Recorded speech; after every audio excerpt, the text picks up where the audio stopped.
Well, good morning. It's so great to be back, and we're so proud of our agriculture industry. You know, a lot of people outside of Florida, some people think all Florida is like South Beach or something. And I'm like, you know, we've got cattle, we've got the best strawberries when you have in the winter and you do the great festival, potatoes. People don't realize that we do potatoes. They don't realize what we do in Florida. And it's a really huge part of the lifeblood of our state and the character of our state. And so I'm honored to get the support of the Farm Bureau. And I know we've been working really hard for the time I was governor with some of the legislation that Jeb mentioned to protect the rights of people to be free to farm. We've done a lot, too, for the citrus industry with some of the grants that we were able to help them with because they've gone through a very difficult patch over many years, as most of you know, and that was really had been our iconic industry, and it's been very difficult. So there's research, there's grants, there's a whole host of things that we've done for that, and we're very proud. I also think I am the only governor who within 3.5 years of being in office was able to visit and do events in all 67 Florida counties. And so we would do, I mean, obviously, you know, people are going to do Hillsborough County, Pinellas County, all that, Miami-Dade. I mean, that's natural, normal, a lot of people there, a lot of stuff to do, and it's important. But we've done events in all of our rural counties. And when we're doing events, you know, we're not just, you know, going up there, just shaking a few hands and leaving. We're bringing support. We're bringing infrastructure. We're bringing job training, a whole host of things that are going to really make an impact. And what I'd always tell people is, you know, if I have $2 million that I can bring through like my job growth grant fund to help a rural community with like infrastructure, that means more to them than if I brought that $2 million to some of the bigger urban areas. Not that they don't appreciate in the urban areas, but that's like a game changer for some of the things that we've been able to do. And I've gone to these events and we'll do different ribbon cuttings or we'll provide checks. And I'll have people come up to me in some of the rural areas and say, you know, I've never seen a governor in person being in any of these counties before. And so we've showed up. We've put the sweat into the job to work very hard every single day. And yes, we do deliver on what we said we would do. You know, a lot of these people will chirp and say they're going to do all this. They get into office and they don't do a damn thing. And we're so sick of seeing that all across this country. And obviously we cannot have that in the state of Florida. You also want to have a governor, you know, to be someone that you can depend on, you know, that's got your back and isn't going to just twist in the wind or have the finger in the wind. And, you know, there's some folks running for office that you would not want to be in a foxhole with because they are not people that you can depend on. They will sell you out the minute they need to protect their own political hide. And we understand that. So, but I think what we've been able to do, I mean, I remember coming to Hillsborough County for the first Strawberry Festival after COVID hit. And you know what? There were a lot of people around the country that didn't want to be doing all this stuff. We made the decision in Florida, you know, we needed to have an open state. But even with that, there were some groups that did not necessarily want to do stuff. And I remember we brought our kids, our two oldest kids to this festival, my wife and I. And, you know, people were really appreciative to be able to come and enjoy themselves. And I know it meant a lot for the community to be able to do that. And then we went back this year and it was just fantastic. It was a massive crowd and everyone was having a really good time. And that people appreciate being able to live their life to the fullest. I mean, that's one of the reasons why so many people want to visit Florida. That's why a lot of people have moved to Florida. You know, you hear all this stuff. I mean, I hear a lot of people chirping about Florida from like California. They're so worried about Florida. They can't even keep the power on in California. I mean, are you kidding me?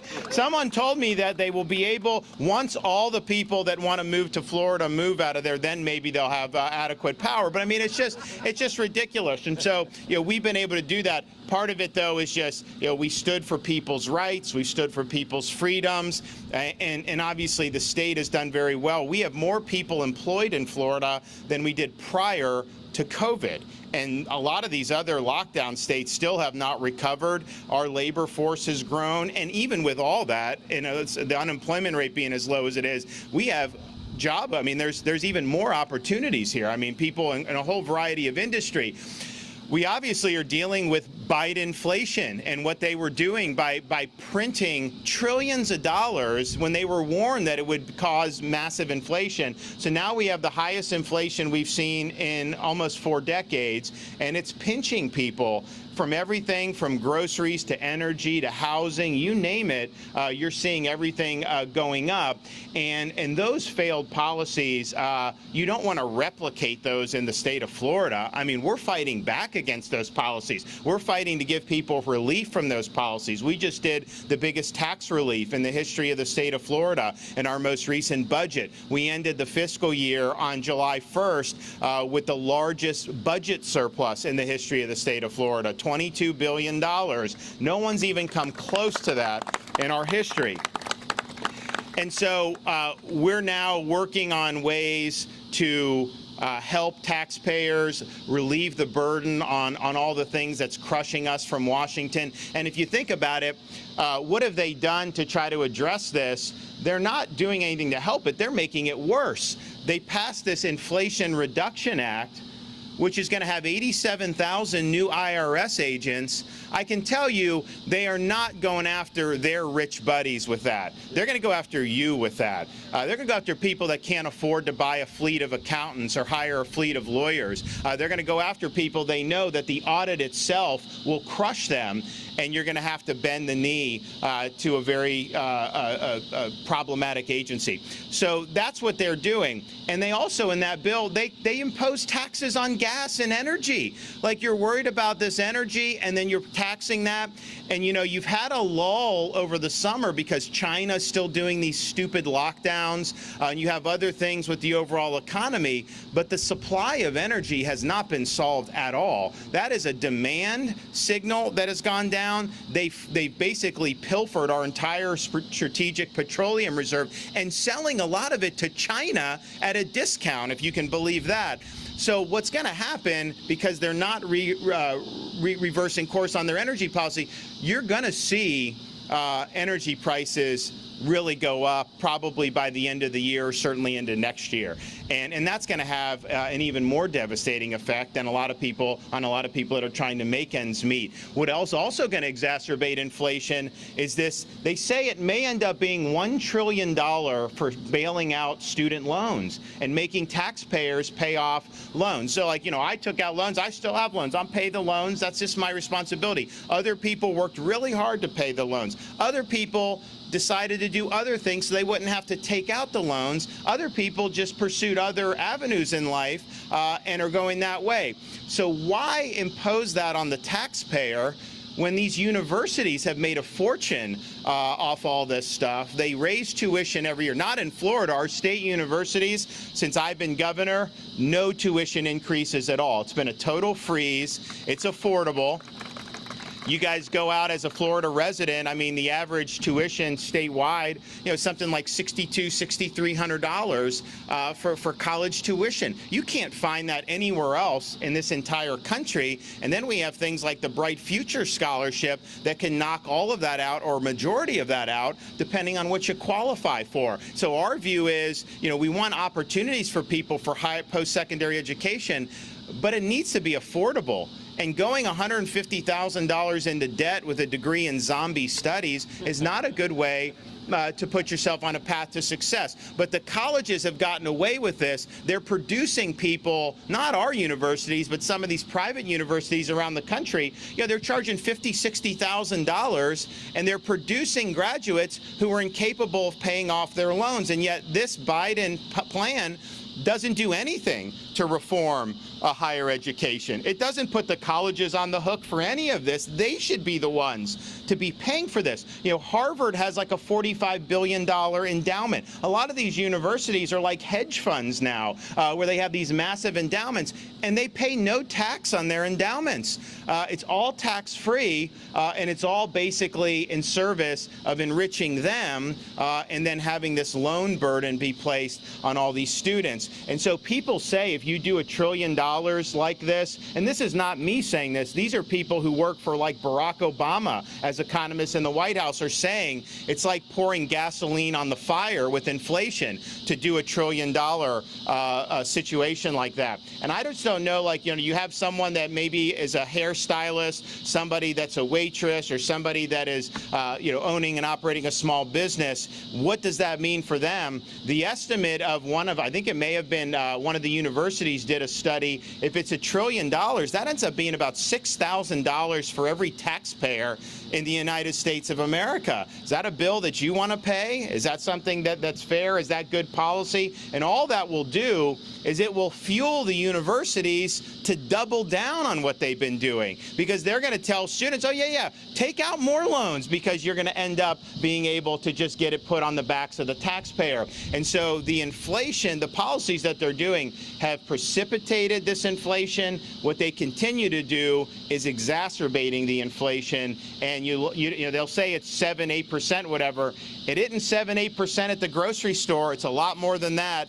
Even the energy, they're saying the gas has gone down. Still some of the highest gas prices, that we've seen in a long time. And obviously the long-term, medium and long-term, it doesn't look good on that either. So we're looking for ways to continue to help. We did a lot of the tax relief. We're proud of doing the tax relief. I rolled out a proposal. Actually, we implemented this starting September 1st for some of the FDOT, Florida Department of Transportation, owned toll facilities. It's not everyone, because some are owned by expressway authorities. I had the authority to institute a toll rebate program. So you get automatic, anyone that commutes, if you have a certain number of tolls in a month, you get a 25% rebate on your tolls. We're working on doing that for every single toll facility in the state. That's going to require legislation. So we'll work with the legislature to be able to do that. But this could potentially save, if you do a strong enough package, it can save people hundreds of dollars a year in commuting costs. And so when gas is high and all this, it makes a real difference to be able to do it. We're also proud to be able to have gotten this endorsement here from the farmers. We've gotten endorsements from almost every major institution in the state of Florida. Got endorsed by the Fraternal Order of Police, the Police Chiefs Association, almost every sheriff. We got endorsed by the Hotel and Restaurant and Lodging Association. Can you imagine if we had done California policies in Florida, what that would have done to them? Would have been a total disaster. We've been endorsed by the Real Florida Realtors, because people actually want to move here and buy homes. So we've done all this, just showing that we've delivered across the board for the state of Florida. And yes, having low taxes, having the largest budget surplus in history, what we've been able to do to support law enforcement. You see what's happening across this country with the lawlessness in these cities, because they turn criminals back on the street. They have prosecutors that won't prosecute crimes that they disagree with. And so you end up having lawlessness build. And a lot of these places now, people will talk about, it's not safe to be out in New York City or some of these places. And that used to not be the case. And so in Florida, we're a law and order state. We are never going to back down from that. We're going to make sure that we have safe communities. And if you do have a prosecutor that puts himself above the law, he's gone. And that's what we did here in Hillsborough County, to make sure that we're upholding the rule of law. I don't want to go down this road where people can pick and choose what laws to enforce. We did bonuses for 2 straight years, $1,000 for every police, firefighter, and first responder in the entire state of Florida. We also protected their jobs against mRNA vax mandates. They wanted to fire everybody, Biden and his friends. They said, if you don't do this, you should lose your job. And in Florida, we said, no, that's not going to fly. You do not have to be put to the choice to choose between a job you need and a shot you may not want. And so we protected people's freedom to make those decisions, and we're much better off for it. And we saved so many jobs as a result of it. And these were jobs of people who had been on the front lines during COVID, and no one cared at that time. They expected them to be. Then all of a sudden they were told, even if you've recovered from COVID, hey, if you don't do this, you're going to lose your job. And that's just wrong. So we stood for those folks. We also did a bonus program. Any new law enforcement that we recruit to Florida or from within Florida, they get a $5,000 signing bonus. And so you have people that want to come down here, they want to flood here because they know they'll get support and they know that we put a premium on safe communities. You know, we've also done so much for education. We instituted policies to help with expand workforce education. I'm a big believer that our state universities are good and cost-effective and all that. But if you think about it, that's not the only way you can be successful.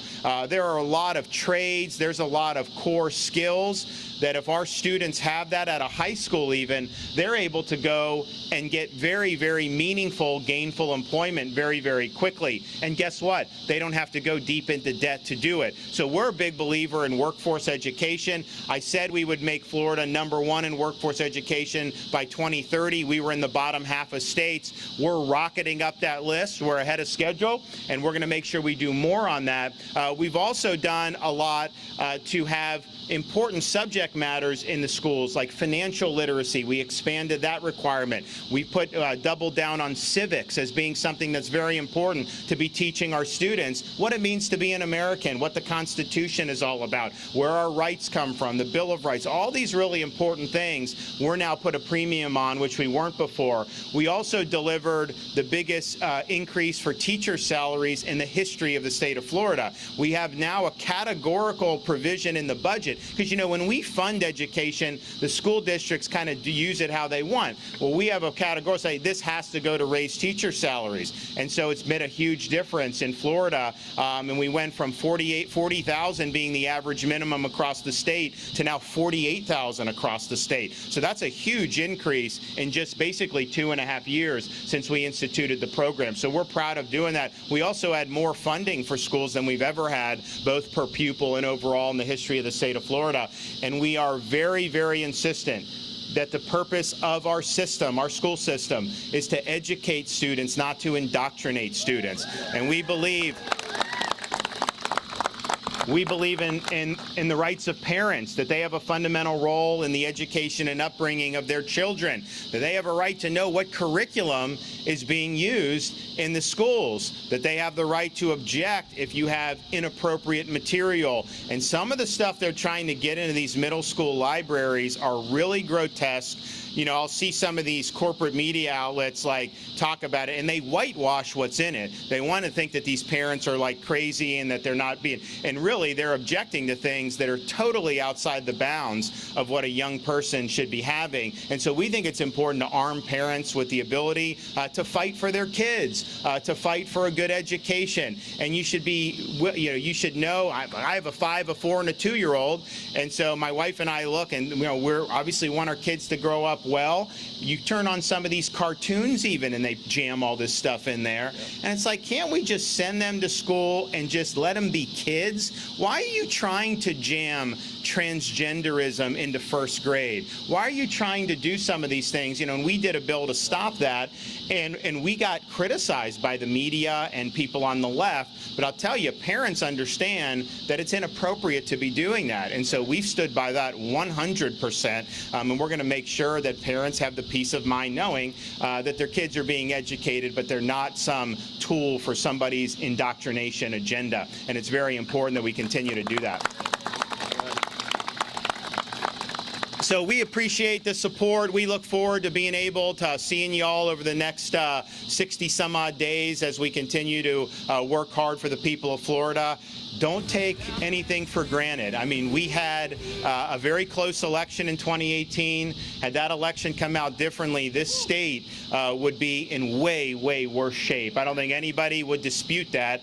You would have been California, Illinois, and New York all rolled into one. And that would have had a generational damage to this state. Our kids would have been locked out of school for a year, year and a half. We would have had massive, massive destruction to our economy.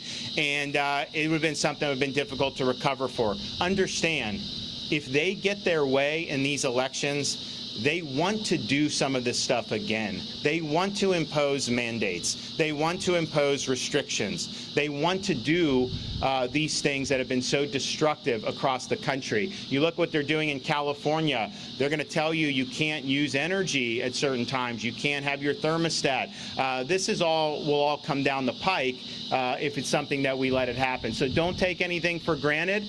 Understand that freedom isn't free. It's something that you got to fight for in a variety of ways. And now we're called in the state of Florida to make sure that we turn out every single voter that we can to come out and say very clearly, yes, our mission in 2022 is to keep the state of Florida free. Thank you all. God bless you.